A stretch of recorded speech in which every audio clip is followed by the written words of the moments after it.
오늘은 쇼핑데이입니다. 저 커피 수혈도 하고 있습니다. 스타벅스. 로마에서는 테르미니 역에 커밍순이라고 이제 곧 생긴다고 하더라고요. 그리고 여기 피렌체는 그 산타 마리아 노벨라 역 지하에 새로 오픈을 작년에 했다고 합니다. 이거는 올레아토라고 신메뉴래요. 이탈리아에서 처음으로 만들어진 신메뉴고 그 엑스트라 버진 올리브유가 들어간 커피라고 합니다. 그래서 사실 평이 막 좋지는 않은데 그 흔히들 사람들이 그러더라고요. 돌체 라떼보다 더 센 간장 라떼가 나왔다고 하는데 저는 괜찮은 것 같습니다. 여기에 오트밀크도 들어가거든요. 오트밀크랑 헤이즐넛이 조금 들어간 아이스 쉐이크 에스프레소 이렇게 설명을 하더라고요. 그래서 오늘 하고 싶었던 얘기는 드디어 제가 에고누의 자서전을 구매를 했습니다. 해당 서점의 사이트를 들어갔더니 약간 한국으로 치면 교보문고 같은 그런 서점이라서 인터넷으로 예약을 하고 그 픽업할 그 장소와 서점을 지정을 하면 3일 이내에 책을 찾아가면 된다고 해서 로마에서 피렌체 바로 숙소 근처에 있는 서점에서 픽업을 예약을 했고요. 오늘 이렇게 픽업을 했습니다. 책은 이렇게 생겼고요.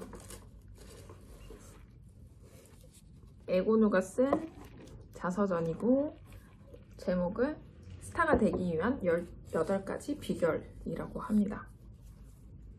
사실 안에 보시면 이렇게 다 이탈리아어로 되어 있거든요. 구글을 이용해서 한번 그 18가지 비결을 확인해 보겠습니다. 그리고 서점에서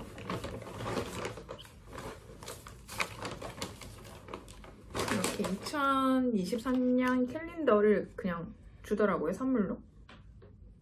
네, 기분 좋았습니다.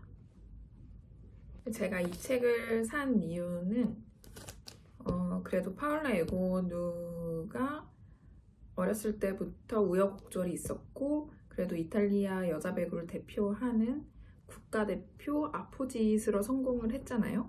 이 선수가 어떻게 성장을 했고 어떻게 위기를 극복을 했고 지금 이 자리에 있는지가 좀 궁금해서 어떤 얘기를 풀어나갔을지 궁금해서 이 책을 구매하게 됐고요. 가격은 여기 있습니다. 15.5유로 한 한국 돈으로 23,000원 정도 하고요.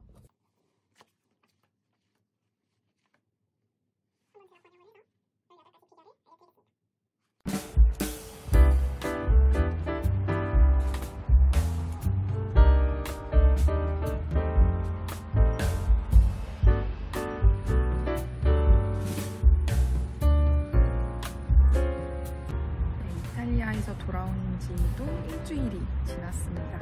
한국에 와서 이것저것 정리 좀 하고 어플의 힘을 빌려 책 번역을 드디어 했는데요. 생각보다 시간이 오래 걸리더라고요. 그래서 일단 여기서 말한 18가지 비결 중에 절반인 9가지 비결에 대해 먼저 정리를 해보려고 합니다. 나머지 9가지 비결은 두 번째 편을 통해서 소개를 할 계획이고요. 일단 에필로그를 살펴봤는데요. 책 제목이 스타가 되기 위한 18가지 비결이잖아요. 그래서 에고누가 왜 스타라는 단어를 썼는지에 대해 설명을 했더라고요. 자신을 오만하다고 거만하다고 생각하는 사람들을 위해서 조금 설명을 덧붙인 것 같은데 에고누가 말하는 스타는 인생에서 어떤 일이든 자신이 좋아하는 것을 이해하고 이를 위해 헌신하는 것, 그렇다면 당신도 스타가 될 수 있다는 뜻으로 사용을 했고요. 사실 본인이 좋아하는 걸 찾는 게 쉽지 않고 그 좋아하는 일을 하는 것도 쉽지 않은데 에고누도 그렇게 얘기를 했더라고요. 본인이 좋아하는 것을 자신은 어렸을 때 배구라는 것을 느꼈고 이를 즐기기 위해 열정을 갖고 하고 희생도 하고 있다는 내용으로 서문을 썼습니다. 에고누 같은 경우는 어렸을 때 TV에서 나오는 대구 만화를 봤다고 해요. 밀라와 시로 두 인물이 나오는 대구 만화고, 그 만화를 보고 이들처럼 플레이를 하고 싶었다고 합니다. 그래서 이 만화가 어떤 만화인지 좀 찾아봤는데 밀라가 주인공입니다. 어린 밀라가 여자 배구팀에 들어가서 우여곡절 끝에 그 팀의 중요한 팀원이 되고 1988년 서울올림픽 대표팀 일원이 되는 이야기고, 그 과정에서 시로와 사랑에 빠진다, 그런 얘기인데, 그 만화를 통해서 에고누는 인생의 전환점을 맞이하지 않았을까 싶습니다. 그래서 에필로그의 내용에서는 결론적으로 흔히 말하는 스포츠 스타가 되는 건 중요하지 않다. 당신이 진심으로 좋아하는 것, 행복하게 만들어주는 것을 찾고 반짝반짝 빛나는 별처럼 빛나게끔 노력하는 것이 중요하다는 얘기를 했습니다. 첫 번째, 이별입니다. 잘 먹고 잘 자야 한다는 내용을 주제로 썼는데요. 운동선수라면 매일 루틴을 만드는 게 중요하다면서 특히 얼마나 자고 무엇을 먹는지가 중요하다는 얘기를 했습니다. 에고누의 일상에 대해서도 설명을 했고요. 그래서 에고누는 최소 8시간 수면을 목표로 루틴을 만들었고, 먹는 것에 관해서 어린 시절 14살이 되기도 전에 집을 떠나서 밀라노 팀에서 생활을 했는데요, 에고누가. 그러면서 노하우를 쌓았다고 합니다. 그래서 어떤 식단이 자신에게 적합하고 또 어떤 음식을 먹었을 때 몸에서 어떤 반응을 보이는지를 좀 면밀히 살폈다고 합니다. 그리고 다이어트는 안 한다고 합니다. 훈련 전에 파스타를 먹는데요. 저녁에는 샐러드나 생선 위주로 먹는다고 합니다. 가끔 기분이 좋을 때는 아이스크림을 허락하기도 한다고 합니다. 두 번째는 소셜 네트워크 얘기인데요. 소셜 네트워크 상에서 나를 싫어하는 사람은 차단한다는 내용이 주요 골자고, 에고누는 좀 가능한 많은 사람들과 SNS를 통해서 소통을 하려고 노력을 한다고 얘기를 하는데요. 하지만 나에 대해 공격적이거나 모욕적인 댓글을 남기는 사람들도 있다면서 그럴 땐 그냥 그 댓글을 삭제하고 그것에 대해 생각하지 않으려고 한다고 설명을 했습니다. 이어서 세 번째 비결과도 내용이 이어지는데, 모든 사람들과 친구가 될 필요는 없다는 얘기를 했고요. 아무래도 회사원들도 이직을 하는 것처럼 프로 선수들은 팀을 이적을 하잖아요. 그런 이적을 하면서 새로운 팀원들을 만났는데, 이때 그런 새 팀과 새로운 팀원들과 함께 어우러질 수 있도록 적응하는 것이 중요하잖아요. 그 부분에 대한 얘기를 하면서, 그래도 선수들은 우승이라는 공동 목표가 있기 때문에 그 안에서도 함께 사는 법을 배웠고, 그래서 유대감을 형성하는 게 중요하다고 생각하다고 합니다. 자신의 삶을 이해해주는 친구들에게 고맙다는 표현을 하기도 했습니다. 네 번째 비결로는 팀 정신과 강인한 지도자의 중요성에 대해 얘기를 했는데요. 우리 모두는 같은 목표를 위해 플레이를 하고요. 물론 목표는 우승이겠죠. 그리고 팀을 구성하는 방법에 대해서는 정해진 공식이 없다고 말을 하면서 원팀을 만들기 위해서는 터프 헤드라는 표현을 썼는데, 즉 강인한 지도자가 필요하다는 얘기를 했습니다. 그 일화로 이모코 코넬리아노의 산타렐리 감독을 언급을 했는데요. 2021년 12월 코넬리아노가 76경기 연속 무패라는 대기록을 작성을 했는데, 그 뒤 피렌체 팀을 만나서 패배를 했습니다.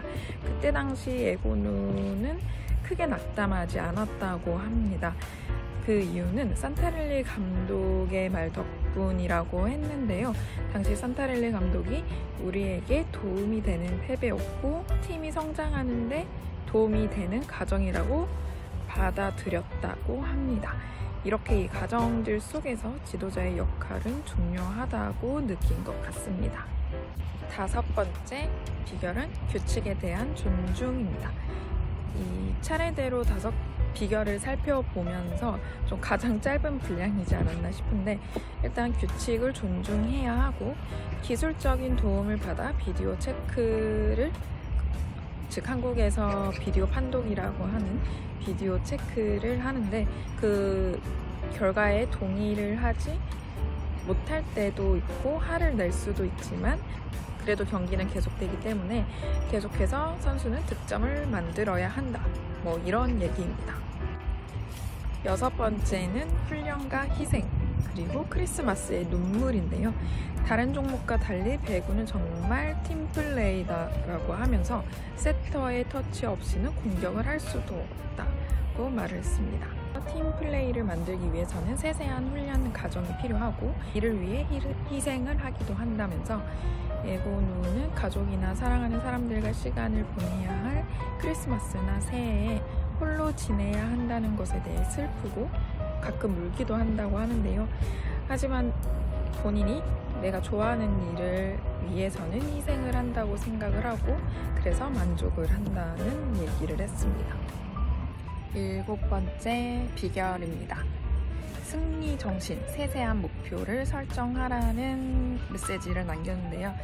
일단 올림픽 금메달 혹은 월드컵 우승이라는 목표보다도 수치로도 나타낼 수 있는 세세한 목표를 그런 목표가 필요하다고 얘기를 했습니다.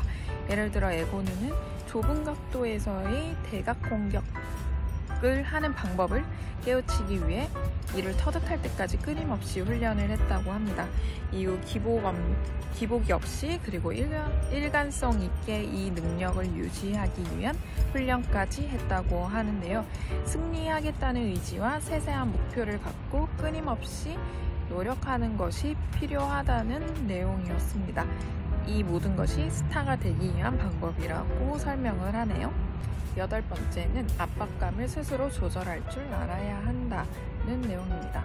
누구나 경기를 하면서 실수를 하기도 하고 또 누구나 압박감을 가질 수밖에 없는데, 그럴 때는 침착하게 다음에 해야 할 일들을 생각하고 또 자신을 스스로 통제하는 법을 배워야 한다고 설명을 하는데요. 에고누도 자신 스스로에 대해 성격이 급한 경향이 있는데 이를 제어하려고 노력한다고 합니다. 9번째 비결입니다. 패배를 해도 일어나라고 했는데요. 게임에서 지는 것만이 패배라고 생각하지 않고 승리를 해도 실수를 많이 했다면 패배한 기분이 든다고 합니다. 경기에 이긴 뒤에도 팀원들끼리 자주 하는 말이 우리는 더 잘할 수 있다라고 하는데요. 승리에 안주하지 않고 계속해서 발전하기 위해 노력한다는 뜻인 것 같고요. 또 도쿄올림픽 8강 얘기를 했는데요. 세르비아에 패하면서 4강 진출이 좌절됐었잖아요. 이탈리아 여자배구 대표팀 얘기입니다. 이를 통해서 많이 배웠고 성장했다고 합니다. 물론 올림픽 금메달 도전은 8강에서 멈췄지만 무너지지 않으려고 노력을 했고 다시 일어나서 다시 시작했다고 합니다. 작은 일부터 자신감을 갖고 시작을 했고 다음 도전에 대해 생각하면 된다고 하면서 긍정적인 마인드로 다시 도전에 임하려는 자세를 보여주고 있습니다. 이렇게 9가지 비결에 대해서 살펴봤는데요. 여기까지 봤을 때 드는 생각은 심리적인 부분, 감정적으로 스스로 제어하기 위해 굉장히 노력을 많이 했다는 것을 알 수 있었고, 에고누가 1998년생입니다. 한국 나이로도 이제 20대 중반인데요. 자신의 이야기를 풀어가는 과정을 보면 여느 선수들도 쉽게 공감할 수 있는 부분이 있지 않을까 생각이 들고요. 어찌 보면 짧은 시간에 엄청난 스포트라이트와 선수로서 다양한 경험을 한 에고누잖아요. 그래서 멘탈 관리가 더 중요하지 않았을까 짐작이 됩니다. 또 어떤 부분은 여느 20대 대학생이 하는 고민이나 가치관도 드러난 부분이 있어서 에고누라는 사람을 엿볼 수 있게 된 것 같아 재밌게 이 책을 읽을 수 있었습니다. 또 나머지 9가지 비결에 대해서도 알아보도록 하겠습니다.